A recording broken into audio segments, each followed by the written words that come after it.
Kekene I te pe api fo o marisi ke uhao atu he ao te aroa akahi e pulu kau whakatete marisi kita pe toto ka puki he I kare hau o e mala e mo hai kata ane kekene I te pe api fo o marisi ke uhao atu he ao te aroa akahi e pulu kau whakatete marisi kita pe toto tolo hala e malu tuhu mo ke langa e koe e paki mo e tau a ki tangata unga fonua hui e palani hui e tika e toki whakau e he toki ukanea tolo hala e malu tuhu mo ke langa e koe e paki mo e tau a ki tangata unga fonua hui e palani hui e tika e toki whakau e he toki ukanea marisi Lalo kasi Toko kapa sapola Toko tahanita Kete toko tupi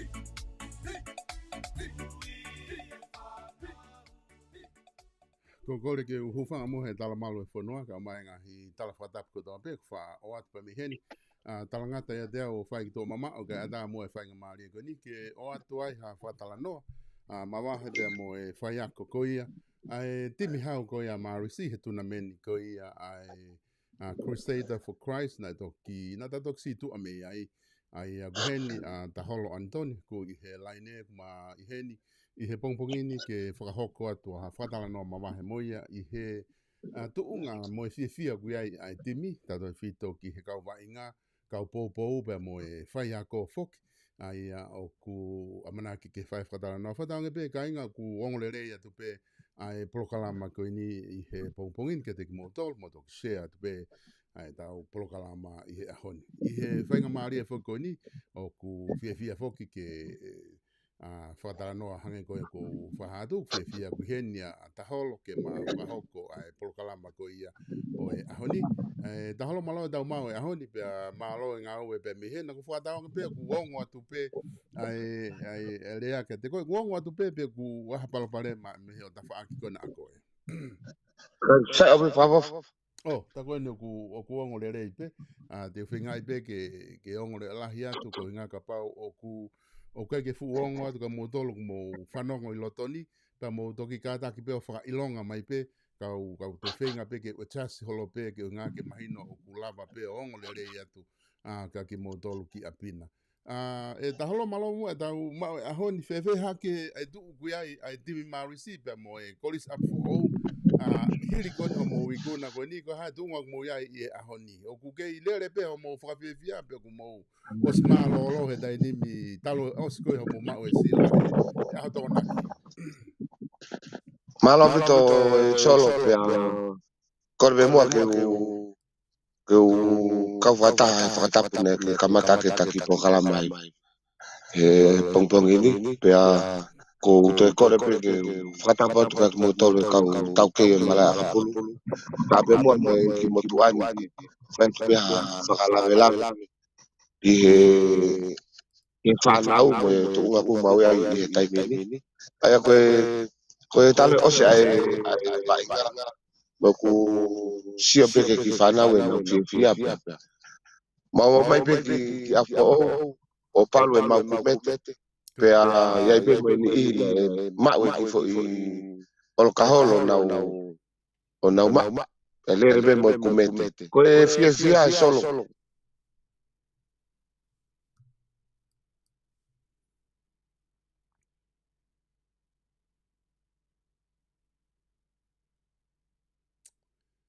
Kau tui be mahalo ki palaparema mai ai interneti o ku bemi tonga kau tui mahalo ka inga ku mo silo i pe ko e taha ia o e palaparema ku whakawhalala foki e tau upolokalama pe mo e live i mo e whakatala noa ko ni o ku whakawhalala pe ia pe me he sai ko e ai interneti connection pe me tonga ka pau ko whakatala noa ku whai ki tonga ka ku sai pe ko ngā ko ni ku mau pe e taholo ai link ka pau te lava pe e taholo o te lock in mai pe i he link ta tau pe ko na o atu ko ngā ke lava o ke tanga e aki ka ki ta pe ki fas ka ngā mo tau ki tari ai ke hoko ate whakatala noa ko ngā whakatala pe e lava pe o sai tau interneti ke lava ke tau hoko atu aki.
O ku te eki foki ke te eki foki ke mahino mai pe ko e hai e palapare ma ko ku hoko ai he motohia ko ni ai whatala noa ki he whai ako ko ni ai timi ko ia a fo ka au ku whai pe whenga ki ai o pete mo hoa pe te mo pehe o ku hai palapare ma ko smahino pe ko palapare ma ai interneti ka au ku whai pe ki whenga ki ai mai pe hanga miniti ko ngā ka o whai pe ki whenga ki ai ta e pea ki foi hiva ko ngā ke ne whaholo aki e tau taritari pea mo tau whatawange pe o ku i kai ka whupalapare malahi o ku hoko aku ose maka ia e vai ako mandui foku ko e taimi whakawhiawhia ni a timi ka e ta e pea ki foi hiva ko ni ko ngā i he whiawhia ko e pea mo e amanaki ko ia ke whai whatala noa ki he whai ako mo tau ki i taritari ai ka e whai pe hano wakai.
que te vai no mismo.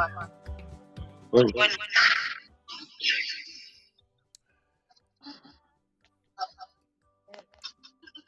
kata ki pe barbe ku mate mai. Goia, ore kau ki whengai ke whanga whahui mai taua ki loto, ke tā hu mai ki ai. Goia.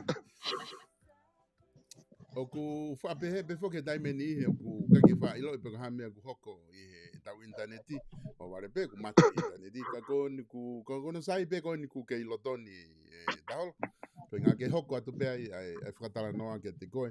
Ka ko uhinga whoki koe ni ihi ko ia o kuna mamata he polo kalama, ke taki whoki mua o kamata mai ai koe, ki katang mo mai haki pui pui tua e taholo.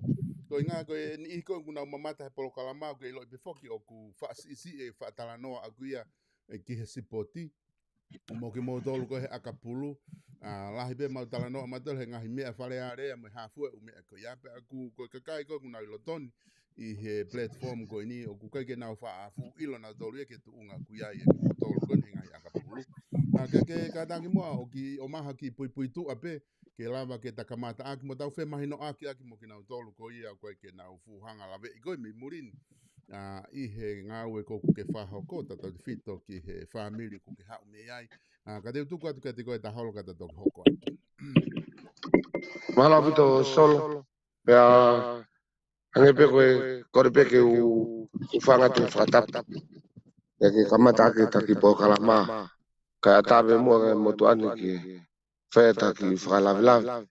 Pea kore pe ke u whakatulo watu ka mo kauhelo i malaya ka puru.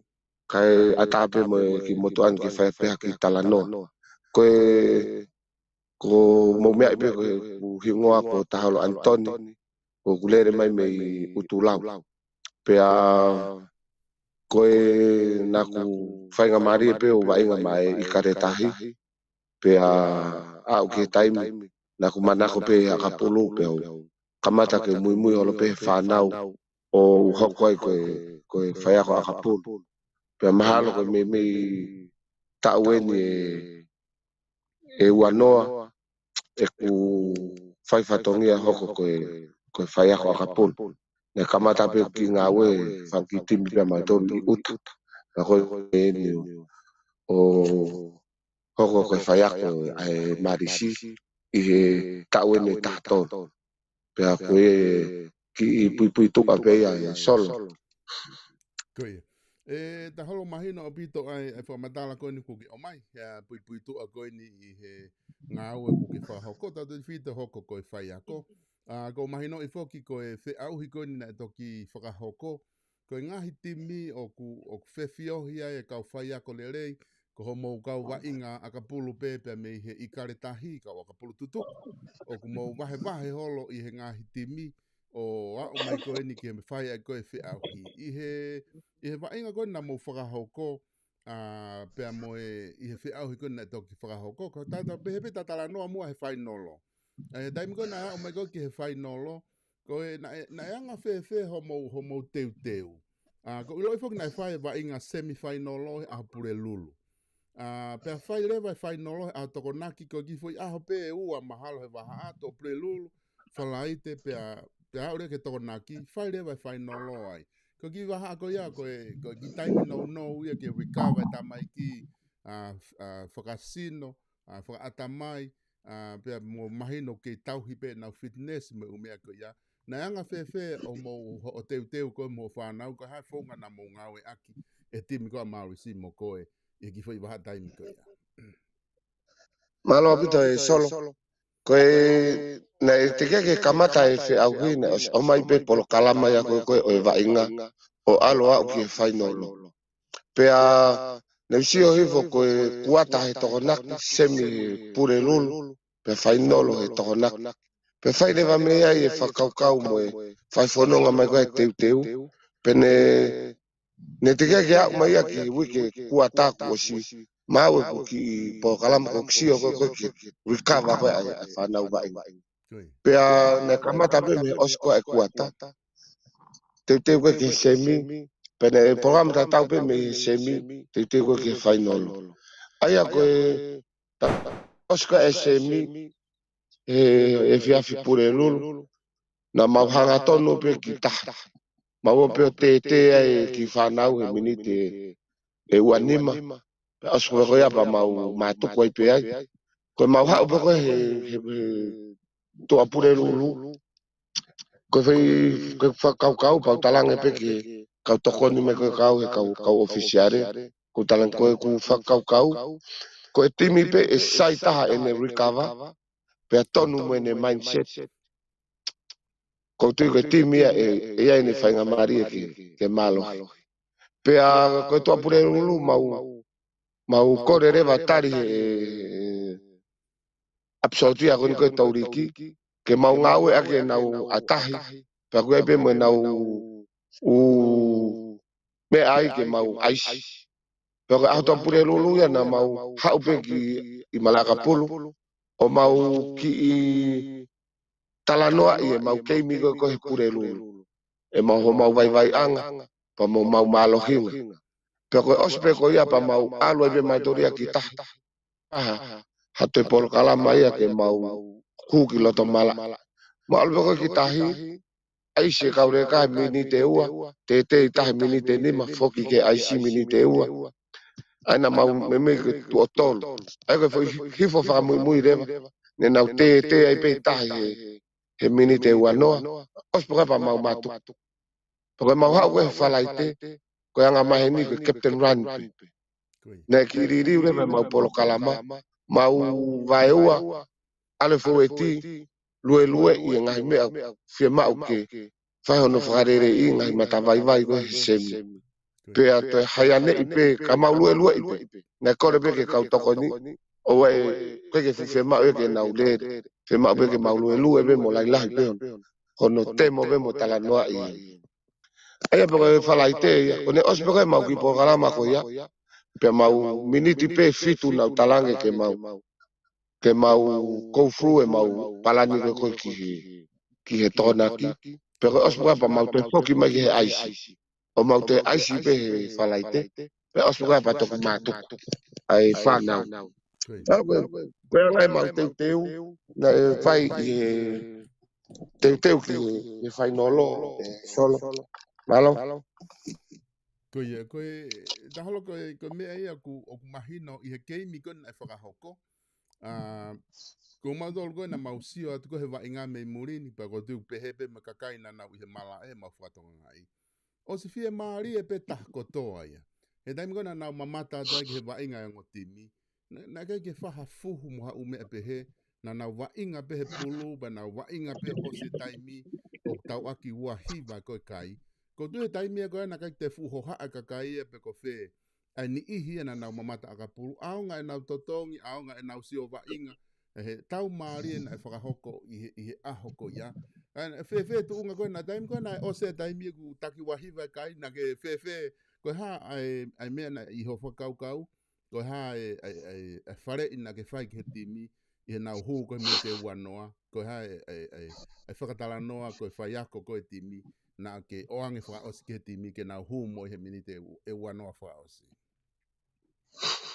koe taimi maari e ia ko tui pe to ta ko to pena e pe taimi na e fai te teke pe ai mo lotosi nga tu nga ko ye ai kai kana e taimi ta tau pe e ku fala la ko ke ku ka re vai nga ko te ko e meni te wano fa muy ne e ke mai kapteni pe te ya halili e mau palani vai nga pau ko kutari pe aku ya solo nga pe ko ka to ki fana wina e vai nga e marisi ma ko pese te hivani mai he nau ke ya ko na no fo pe mo au i apini pe ne ho ko pe ya ko tama ka ki nau tol pe a foi taimi ko ya na ku fa kau ka te ato hanga me a ke palani vai nga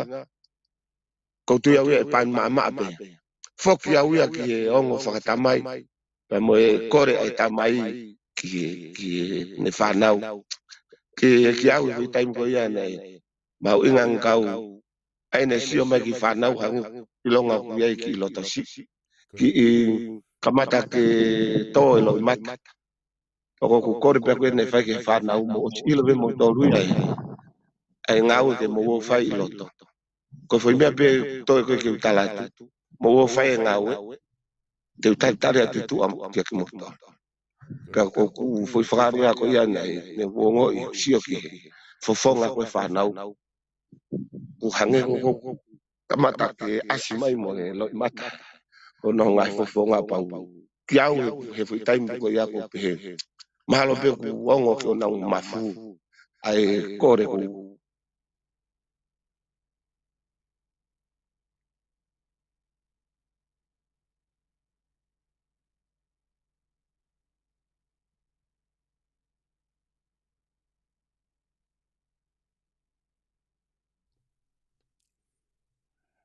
Tui mahalo ku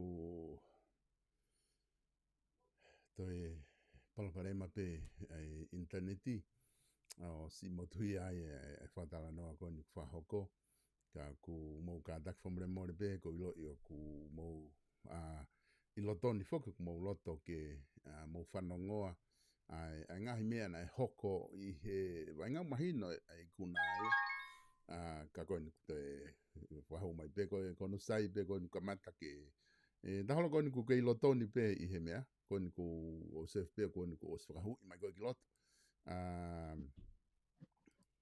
ko ia ke hoko at pe taholo i he i whakaukau koe na ki tala noa ki ai Iyo. Koe hange koe kia te au iana kai kiu te hanga eo o anga fōunga wainga ki he whakaosi. Ko koe anga u whakaukau kiu tala noa whakatamai beka.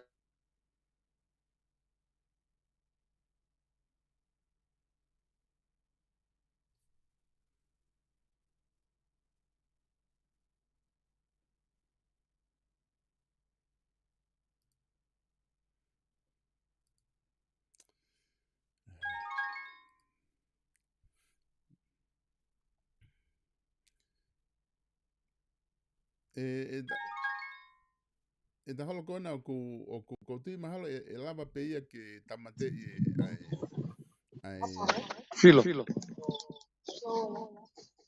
Ki mate me pe solo. Sai pe ko ke lotona be. Ia o koni ke lotoni pe ka ko ka pau o ku ki vai e neti e la pe ke tamate e ataka ke tala no are o mai pe ko ia na ki tolo ke ai. Iyo. Sai pe ia. Ia okay. Aia koe mau koe tala noa i he mini te ua noa whakamui mui. Kana ulawe ane nai e solo ki he talange ka ofisiare koe mau teu koe saife au rikawa tonu mo mindset pe a koutu e life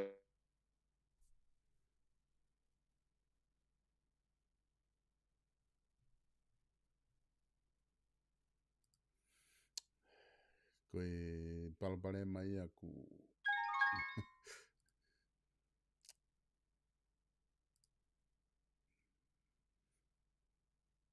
Dahalo o kuonga tu.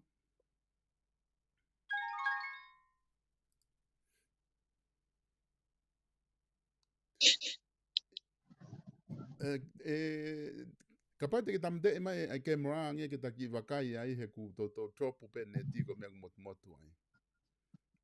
Iyo. Ka ki lomi e ke mrangi mate ke yongo mai pe fa matala.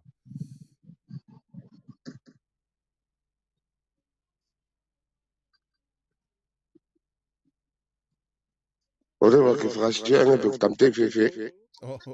Ta kona ka pau sai pe kona ke lea pe pata hoko atu petawa i he tu unga ko ia ta halo.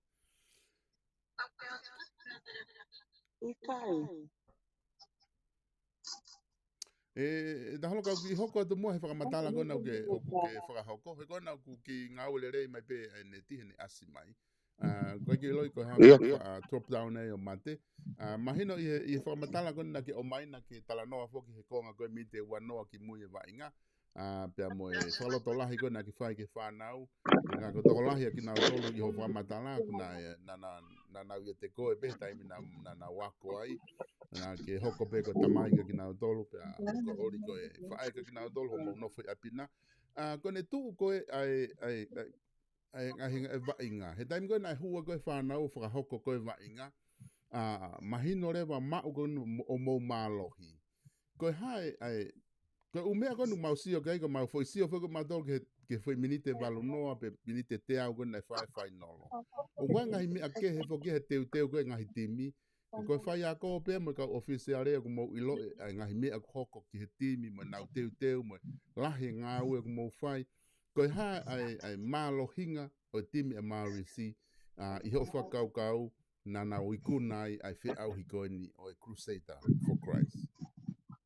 Malo solo. Koe kau ki tala noa tu pe ai whakaukau pe mo teu mai koe ki lavenga. Pe hoka tai pe ki whalavelave. Aia na ke iloi pe mea ia e tokola. Na e whola wa te ai marisi ki whi au i New Zealand. Koe. Anga koe mahino pe koe fai la venga. Pe fai mautala noa. Pe o hakere vai whakaukau. Koe kau kapai lava folau ki New Zealand ke fe au koe na koe koe tuka toloa. Koe kau ia he teu rei ke teu ki he la venga. He na mau whakaukau pe ko mau tolu na mau o mau kei puke ai ipo e te ahu. Pa koe whaunga pea ke mau ngau aki, ke mau wholau ki whi ahu koe New Zealand o ako me ai ha me, pe taim tatau pe a kamata pe whae pe mo whamau sino, koe whoki me pe koe me New Zealand o hoko atai pe teu, ku iei taimi lahi, taimi rei ke whae ai e teu ki e lavenga. Pe a lava e i wholau pe a whoki mai whanau o mau kamata, pe a koe ku sio kaki ha tamai ki ke makehe o nau tare ni ti i he timi. Koe foi mea bena e whai ki ai whakatala noa whoki pe au ki api ki he whamiri. Pe whai pe whanki tala noa o talange ke whanau. Koe tau whau pe foi lau maari o e whamiri. O mau ia he tau teu koe. Koutu he ke te rea timi e tene lava o veuki. E foi lau maari e re o e whamiri mi tau mau. Pa mau ngā ue rewa pe whai mau whamasino. Pa mau anu be me whanki tala noa whalo to lahi koe. Whanki tala noa ke whakau whiowhi aki ai lau maari e koe ngau e whakataha he timi. Pea koe o mai pe he whanau e tau mua. Koe nau tala mai pe koe whiaui koe ni koe pau ke mau mau. Pea kore rewa ke kau ofisiale ke kataki. Oua pe ia taimi e te tau te puaka whoirea negativi. He tau teu koe. Positivi pe he taimi ko toa pe o au ki. O si ai whiau ki. Pea mau kau whatabe mo e kau whai ako. He hono tanu make lau maari e koe ni nau tanoa kei. Pea mo whakai ai e whanau. Koe mau teu e solo na e. Kaka mau fufa masino lahi whewhi. Koe kamata mai koe whi au ki nei. Toki mai kau kori stutuku. Kau maari stutuku. O tala mai unau sio ku anfite timi. Pea koe anga peki whakaukau e motu anu nei. Tohe pe o kor whamore more kaki nau tolu. Mo talange pe koe anga e whakaukau. Ka koe e taime ni ku te fuu kake te tokanga. Ka te pressure kita. Pa te whai kita fu whamasino lahi o piki e whanau i o tike ke vai ue whi au kia. Ko kusio vea kuia e moanga pe whakaukau. Pero table rei pe nau tohi po talang i koe na nau tokanga make fitness. Ko tang pe mo katak ko whakaukau ke mau kakakaka rei pe ko tu pe mo falala ke whanau. Ko whaamu ke au ke sem whainolo ko piki ki ai e tamasi ko toa pe e ne teu sino mo e ki kesi mo pa mau puke e ke whainolo. Ko tui e aonga nge ha mau kamata vave pea ospea fui tau e tolu pe wha po pike tamai kia koe tropu ia koe te mau i whainga te ia i he kuata pe koe sem koe anga ia e mau ki tata no mo mau teu ka koe na e o se ongoi pe au ia e whasi osi mai whi au hiu i he tuunga maalonga pito ai lau maari e whanau e nau whiohi. Nau ki mea e ku whalawelawe atia i solo. O ku E mau teu. ki e taholo ai timi ko ia e kalapu marisi. O ku pehe mo e kalapu ko ni tolo o boys. Aina mo whai nolo. Ku kau e ngo kalapu ko ia ngo kalapu. O ku whakamāketi lelei e nau kau wa inga ki ke ngahi whanua muri. Ke ngahi kalapu i muri. Ka kukai ka dogi me ani ka mea be me fuoloa pe ku anga pe kia kakai. O set peto o kapulu o ku ai ani i he kalapu ko ni e marisi. Mo kalapu moha mahal moha ki kalapu si pe tongana. Ka me taki mo ai marisi ai pe mo tolo ai ono ave ko mo kau wa inga ki muri. Ki muri. Kone tu he tai ni mi i he whi au kone na e whai. Na e toko ni nai ai ni ihi ko ia na mo ave ki muri na nau toko ni lahi nai i i he wa inga ke mo i kuna hange ko ngai timi ke he ko tu na ai pe mo hani i na nau alu ki muri o wa inga na nau foki ato wa inga na nau tokoni nai i kuna koni ku mo fai hono ai foi sei ni ko ia mo ave ko mo fa nau ki muri Iyo, na tokon nila ya bito ai ki whanau koe ni he mau teu. Koe iai, na iai pe maha ki toko wha, na nau lava mai me muri, na nau o vai ngai, na nau o mai o tokoni mai ke mau ngā ue. Ka ko ki nau tolu koe na ke lava mai, na nau video kolo mau mai pe ke tamai ki, mai tala mai ke lai yange nau e whamasino. O nau whakalo tolahi mai pe mo popo mai ka ki nau tolu, nau rea mai pe ke ki whanau nau ofa mai ka ki nau tolu. Pea iai e ni ina nau o mai mo ki se nit ke ai aki whanki mea kai e whanau e osko e teu. Nei ka kono na teu lahi opit toko ni lahi opit e whanki whanau kun mei muri i he mau teu. Pe iai taimi nau whakatala noa mai kau ka haku whakau. Pe au tala noa toka ka nau tolu pe nau whiawhia. Ta mai pe o nau mawhana pe he whanau mai ki tata nok whaet ka ki nau tolu. Wako e koe tuu ia e whanau koe mei muri solo. ko ia ko e fe au ko ni na e whakahoko ai tona meni ko whatonga ai hifo e pare e tahol ko e ipu pereti mo e poulu na o silaka ai pare he wakilu ai na e wakilu tupulahi au pito ia pe ko e lahi ange au pito ai ko me me ka ngahi te fto i pare beni i he fe au hi ngahi timi e wha e mau e ipu pereti mo e poulu na e wakilu taha mano wha fe tu ke lau vesi lau loto mo e hafu e ngahi mea kehe na e whapare i aki. O ku hange kau, o ku kau e whi auhi koe ni he whi auhi pare paanga lahi taha ia i he ngahi kalapu akapulu hono whaleare ha whainga tuna meni i tongana pe kuhala e ku mau e taholo pe kaku hange ka te au koe taha ni ha whi auhi le rei e ni hono whakai ai koe tare ni te whanau. Koe tatau pe o maua koe e solo mo e motu ani. Koe pare paanga lahi taha e ni kua uki a whi au. I tongani ai whi au hi koe ni. Pea na kusi au ia he ngahi timi e nau mateu koe ke whi au ki. Ko hinga koe ne sai koe ai pare. Nengo ne e whangi timi fo ou na nau kau. Ka nau sio ke nau teu mo e nau vainga. Ilo ngai nei whai fu mateu lah. Ka toa ngahi timi ke whi au ki. Ko hinga pe koe ne pare lahi koe koe whi au ki. Ha koe ki whalawe atu. Koe haku o ku kai ke malawa ai, o ku aina ha whainga uhinga o kai ke malawa ai a ti aliu. Ai a komiti akapulu ko a tongana ke nau whakaleare whainga tuna meni pare paanga lalahi peheni ke whakai ai ake tareni te whanau. Pe koe whainga mea koe ni e toki lava pe ia whai ha whainga kulupu mei tua. Ka kui kai koe poate akapulu. Ko tui au e solo. Koe akapulu o pure i he poate akapulu.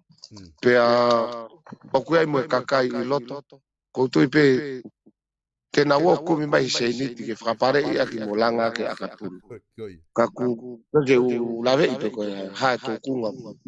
O kui ai ka ku koe whi au i koe o ku lolotonga o ku whai koe i tonga ni whakakalapu. O koe sub-union nia ai tonga tapu. Po nau tōru o nau whai ai whotu mo no whakalere koe o whi au. Ai a ka webe ki tokoni ai TRU ki he pare ka koe umau koe aku koe pare ia e matunga pe he hu koe he matapā mo mea. Pa ma ki se niti pe ai tonga tapu. Ai a ko ku sio toton pe ke ai ki ngā ue malohi mai me TRU ke pou i ai whi au koe ai tonga tapu. Koe ngā pe o ku sio. Koe whi au koe ni na kamata whuke na ui koe lawenga maari e kapu. Ai na ko wakai ko ki re ko ti wa fe mani ma maono na iku na sila pelua wa fe mahi wa ngo fulu ko to ko ma afu ta hatol ta fa ko e tolo all boys pe ta ha ni ma ta ha no re wa ko marisi ua tolu ua wha koe wafe ua tolu mo tau ni. Ai ko marisi ko mo tolu mo na mo ikuna fi au hi hono ua a fa mo taha ko ia o fi au hi ko ni. Pea ko ne tu he ni me hange to la yang e pressure ya mo tolu ka to lele ai fi au hi hoko mai te mo kau ki ai. Te mo ala tu mo tolu hange ia ko alu ko timi ko Afrika mo tolu ko timi hau mo tolu o mo puke o kai ke ngata pe ho mo ko to o wa hoko ni ho mo ma o ka mo ala tu ko timi hau o ku hoko ia ko pressure ka mo tolu pe ku mo to sio pe ke he taimi ko fa fi au hi hoko. Yo, mahalo ka ngai ai sio mai ai tola. Ke te au ia ko ola ia ko me ia ki mui. Koi. Te au ia ko kono te ko tamasi va inga ke me ha no tare ni.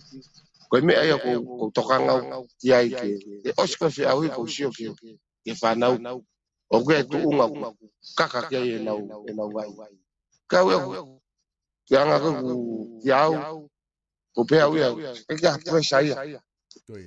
Mai no pe e kau pou mo e te mai ke te puke fi au ka ke au ko te pe fa nau ke akapul pa nau bina to akapul o ma wai ai ola ko ia fi au Koe whana, na ia e whanau wa inga ho timi, e marisi, na nau ikuna, kai ke ngata he nau ikuna, na nau ikuna e pare o fo i wa inga whainolo, na nau ikuna mo e tangata hangi koe whika hongo fulu, na ne ikuna e whesi le lei tahe tuna meni, ikuna e tangata wa inga maari e tahe tuna meni, mo e ngahi pare pehe.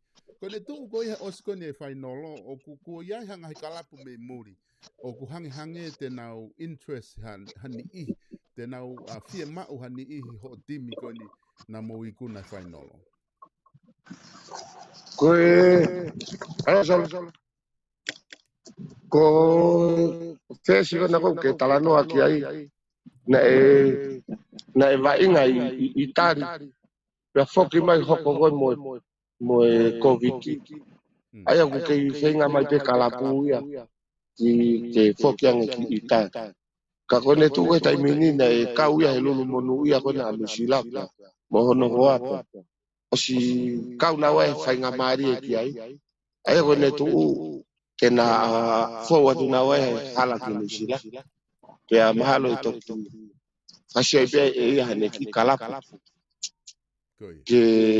ke vai ngai ka na fai e talano ala fa lori mo patricio no ilo pe ia ko ki ia o mautimi e ko ia tene set up e mau me ko topi na ku talano ala ke moko mau pe en fai tutu ni loto ya na ko re pe ke ia taimi e fai tutu ni loto pe a fatalano ke kapteni na ia pe mo i kulupu ke kausini a players ko e timi ke yenga i time pe hange ko kapai fahan hatautea e aka ke kolope e sikalamu pe aka kitu pau pe ke na ki talanoa ba mo e kau vainga ko ia ke na feringia fa kau patok fai me ai ko nga fa time ni ne fa hamu mu pe pa ni fai pe ni nga fo i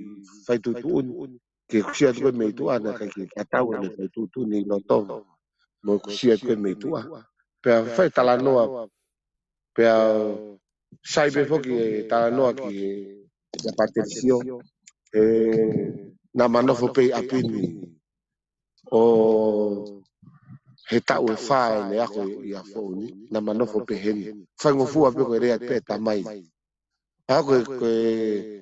koe ki tamasi ko lo le sio sailosi koe na ne mau e tau lai taha kapakau ai aku na e vai nga pe sini anta 18 tau ko si pe a hu mai pe kau o ku ia ai kalapu le francais fa alu pe ai mau kau rek kalapu pe yon o ke fai talanoa mo na tolo se kau aku mo ki tamasi ko tu ke to ko pe mo fatalanoa mai me fangi kalapu me saute o ko si ai mau fa na na alu atu ge tau ko si o ku ke lahi pe u kalapu nau fatala noa mai fe ma nau ka vai o te ma ko e whenga maari e pe ia fai tala noa ke te ka mo e whanau sol Ta holo ke tu ko aka polo i Nusilani. Ko whai ako kone olo pleki. O ku neongo ha whainga holo ai komit lahi ke nau whakahau hau me ai ka koe le kōti ko koe o whai ako kune whai. O ku au ke hatunga koe ke nau lama na tō kalo me ai ko pau ke oange whainga maari e. Ko i ngahe ko i kuna koe e timi o kune whai ako i. O ku kau ia i he mea lahi ia i he akapului murini. Ko i kuna kona ku whai na e whakia te koe whai ako koe tūna meni. O tūna meni kone na mō mālohi ai koe whai ako koe. O koe ngahi maka maile ngahi ngau e whai ako i tongana. Ngahi whai ako whawhanua ko ngahi timi la lahi. O ku iai ha tawha aki pehe, ha whainga mea pehe. O ku ke wakai ki ai, ke hiki ki ai ho ngā ue pe ku ke whie maaria pe koe tuunga kona o ngā ue ku ke whai mai maurisi. malo pito e solo o e kawina e feu i maari e pate whainga tao no tāti o ku tu koe ni na mga ue mai mo sia tiola e te e tau anoa tau tasi pe aku pe tu tak mai ne ti ai u tala mai ke te e wanoa ke folawat ki nusila he mai na katu ko e uraki keimi a wafa o February o February nga ue mo sias te mo fata mo fanau e vafin kana kore pe ke ti ai u e toki mahino e ku alu he foki mai ku pure ako ke ngau pe ai pe mo tokolahi nau fatala noa mai hat lakanga i tonga rugby ni ki falaka ka pulu te alo kawa ko e ku tari pe ko fifia nge pe ki ngau fai i afo o nga pe ko sio o ku tokolahi yang ai fanau o ko lava tokoni i afo i tau ko to pe me pe ma wa fifia pa talang pe si ai mo hato e ua here mai politiki mo me kai nge pe a fo o ia ko te kinga nga u pe ai ka pe ola ma u te fia pe ai po tu fia pe ai mo Kristo tu ku ka ku fala pe te ai fa tala no mai ka pe mo yu fa tala no mai ka ke alang fa ki nga u ti ai ka ku kore nge pe fe unga pe ki nga u mo ku ki vi o ku ma fo ma ko ki tari pi e tai son ta holo ko lo pe ku la henga hi fatongia ke hanga tu ki ai ko nga ka ki fa o se ki mo ai fa fia ko ni o marisi o ku mo hanga na ki ai ko i ku na fo ko ni ko i ku na la hi apetoia o ta tau pe tongana i he marisi ka po mo nga hi ka po ko to pe o e marisi mo pe ko afo o pe me murin ko e ha tu unga fa fia ku mo hanga tu ki ai ke kātonga i guna kona mo whai i he marisi he nai whakako he tōna ki. Malo, ko ne tu ko ni ko apongpong whai e floatia e whanau wainga pa ku whaafe pe ko kau kustutuku ka mo kau popo e marisi ka na whia kau ke floati ka hoko e apongpong ka ko e tokona ki o kumau whai e ki mau mea tokoni mo fuaki e se ni ti kon ko ka whanau i nau pare toki fuaki ko toa pe ai i he aho tokona ki pea ko ki mau mea tokoni ko he tokona ki na e whaatape ke whanau ke nau ngaha nau mai whanau ke ngaha nau ki te pire ka kone tu ko ni maha ko siau e te pire ia ke tolungo fulu ko kau mawhana mai pe ia e kau Kristu tuku ko osi mahino mai e lahi e te pire ko ia au ngari fe unga ia pe mautore ma kau ai ngahi he ngahi ofa ko ia ka ko e nau ki se ni di ko ku mau o ku vahe ko to ave mana to Kage te ase ni te te tuku ki a uhinga. Ko ki nau tolu ko nau mau inga tahaya ko kalapu ko whanau wa inga. Tuku pe komitia ke nau toki kumi. Hase ni ki ngai whatongia kalapu a mui. Ka koe mau ki katoanga koe ni wahe katoa se ni ti mai whanau wa inga. Waka ki Whamawhana pito e taholo koe o waifa ke taurea o ku taka i he whanua. Koe tangata lelei ko toa pēu kui ai whewhine lelei hono tua. Pea ko tui koe ngā ue kou ke whai ako o ku keke lava ka ka ia sio ki he ikuna kone a Maori si. Ki he ngā ue o whai hohoa e Olivia. I he taimi ko toa pē mai akapulu ai apfo ou mai akapulu ai Maori si. O koe ke lava na tolu o mamata ki ai he taimi lahi. Ko koe pēu ke asimo timi mala ka kou tui mahalo o ku ko toko ni lahi o whai e Olivia i he mai akapulu ai apfo omu akapulu a Maori si e taholo. Solo ko tano mono ke whai pia mawhana pia o langa mai foi talanoa ko ia. Pia ko whamolmore pe ke ka whanongo na pe te tala laku. Ko ki pui tua e manga ue pia toko ni lahi o goa. Ko kamata pe ai fotu ko e ako mo kamata ko e sipoti aterita. Pea aku nau mau mea tokoni, pea au ke taimi ku mai e ke mi ngari ka foi mai nai tah. Ku mai e whanau. Ko ori au ku e whata pea ori mo au he hawhi ni mahi heng. Ke teu au ke whamasina pongpongi, kai teu e ori ai whapongpongi whanau. Pea ko ospe ko e whakapongpongi, pea teu i mo e nau mau mea tokoni ho ata, ose mau mea tokoni ho ata, teu mo e nau mea tokoni ki he fia. Ai te matoku malolo ke lai de tata po uri. Osi katoa pea ku whai kotoa pe ne ngā ue solo whamoimoe pe ke kau whanongo. Whai katoa pe ne ngā ue he ne ofa he ki i motua ko kita. Ka ku talu ne ma ngā ue me a fōu. Mo ne ngā ue ofa pe. Ui ngā pe koe pea webi taimi o mai he ako ki mea ofa. Ka ku wanga pe he ma ngā ue. Hanga pe koe marisi. Ai ko lere pe ngawa ori me he sipotaterita os hokot ke akapulu e tok malolo e laile o akos.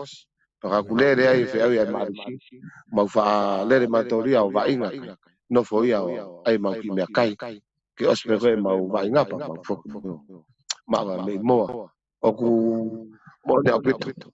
Koe lama mea e moto anu ngā fie toko ni lai apito poa. E ngahi mea lah. Ki he ku ngā ue whai. Malo sol.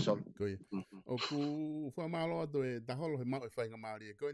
Lava whai whakatala noa ke te koe uhinga koe ikuna ko mo whahoko mo ti me Māori si. Ka o atu pe whai ngā Māori e koe ni ka koe whahosi ka pauga mea ko ke loto. Ke fie tala noa mai, pe te ke fie lea mai aki ki he kaupopou ko toa pe me murin. Ki he teu kātoanga koe na o mo whahoko ke ta whaosi aki pe te toki māwai ta polokala mai aoni. Malo sol. Whamalo lahi at peke kaupopou ko toa e marisi. I tongani pa mo e ope. Malo e popou pa malo mo e lotu. O inasia e ki whanaun. Keke pehe ia ko i kuna aku. Ia tahe pore. E tuko toa pe ia ki tamana ne fuaki ngai tarini. Ma e whanau. Pea ko whamormore atu ke kau whanongo ka pane ia ha talanoa pe warea. Kake whiunga mo tolu. Mo whamormore e nge i motua o kita. Whamalo lahi atu ki kau whaiako. O kau helo he malaya ka pulu. Kake hoko kake lauia he motua anu lava me. E kou lave ipe e au ia e kau tangata. Lele au pito. Peto e sayang e nau ngā ue. I e motua anu. Kaku whawhiawhia ve motua anu whainasi. Ai motua anu rea meneki whanau wainga. Ai ola. E au kou. Kaku ofat kau akapulu ko tape. Mo kau whaiako akapulu. Mo nau tolu mamahea akapulu. I tonga ni pe mo murina. O whala he tupa mo tol. Ya whaafea tupe i mo tol koe ni i tonga ni. O whai mau ki katoa ngā mau mea toko ni i tona ki. Ka ku ke fie ewa mai. Talitali loto rere i koe he whanau e kasia. Ke kau whatano ki nau tol. Malo apito. Malo apito tahol, pea wha malo atu he lawa e whatala noa ki ahoni. Pea mo tala monu atu he teu e katoa ngā koia. Pea mo e timi hau koa Maurisi, kua mana ke whahoko mo float i a pongpong. Pea mo e katoa ngā mau mea toko ni koia he au toko nā ki. O whātu ke te koe, pea mo ot. Pea mo e toenga o e whanau vai ngā. Malo tahol. Io solo. Tala taibe mo ofa e whainga mare koe ni. Kia ke ki i kia i laiva. O whala hea to te tipe a malo e whalo tola. O whatu. Malo apito. Whamalo atu e kainga i he mau koia e whainga maari i he ahoni. Lava ke mo mamata mai ki he whatara noa pa mo e wha eke koia. O ku lava ke whahoko pa mai mo e whai ako koia. O e timi hau koia a Marisina. Nau i kuna i ai whiauhi Crusader for Christ Cup Tournament 2023-24. Ai na toki whahoko koia ai whainolo i he tokonaki o e wiki ko osi. Pea mo e tala monu atu ka teki mo tolu i he teu koia e kātoanga float, ka mai kātoanga mau mea toko ni kotoa be i he lalo kāsia, pea mo e kaukoristu toku kotoa be o ku mo i he ngahi whanua muri, pe he ki tonga, ko e taimieni o ku whai ai kātoa, pea mo e whakataha ko ia ki he lalo kāsia, ka mo mea tau tau ki whelongoaki i ha whainga maari e ka hoko mai i whai ai ha whakatala noa. Whakatapu ki he I kare hau o e malae. Moha I kata ane kekene I te pe. Api fo o marisi ke uhao atu he. Ao te aroa akahi e pulu kau whakatete. Marisi! Kita pia toto!